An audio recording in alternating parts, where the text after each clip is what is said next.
अस्सलाम वालेकुम। मोहम्मद सिद्दीक़ मिठुर बाबा मौज़ू कलाम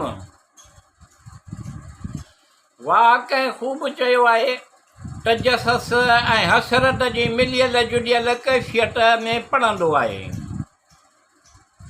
ऐं वरी अखियूं ॿूटे ख़वाश कंदो आहे।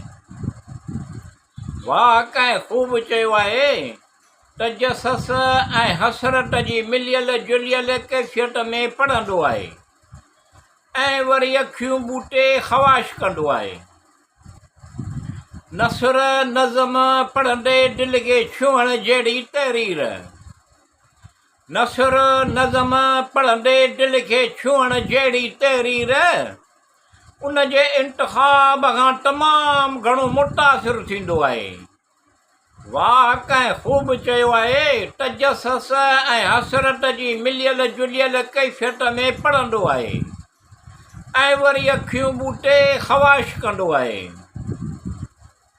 अजनबियत ॼण हिकु राज़ आहे ऐं राज़ हमेशह पुरकशिश लॻंदो आहे।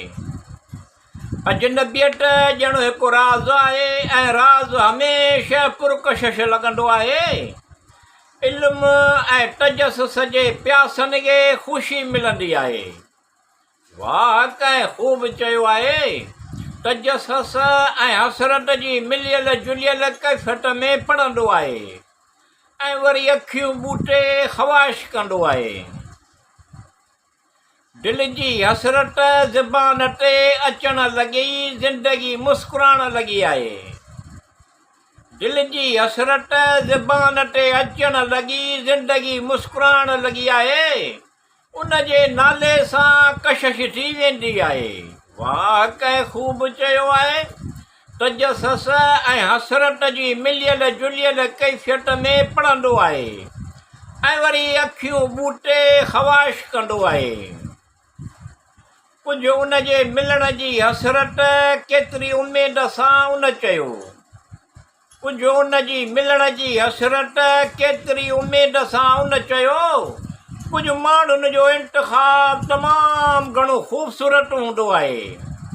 वाह कंहिं ख़ूब चयो आहे तजसस ऐं हसरत जी मिलियल जुड़ियल कैफ़ियत में पढ़ंदो आहे ऐं वरी अखियूं ॿूटे ख़वाश कंदो आहे।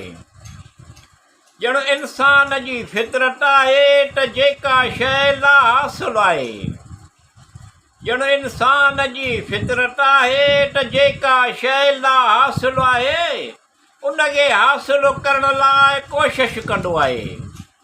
वाह कंहिं ख़ूब चयो आहे तजसस ऐं हसरत जी मिलियल जुड़ियल कैफ़ियत में पढ़ंदो आहे ऐं वरी अखियूं ॿूटे ख़वाश कंदो आहे।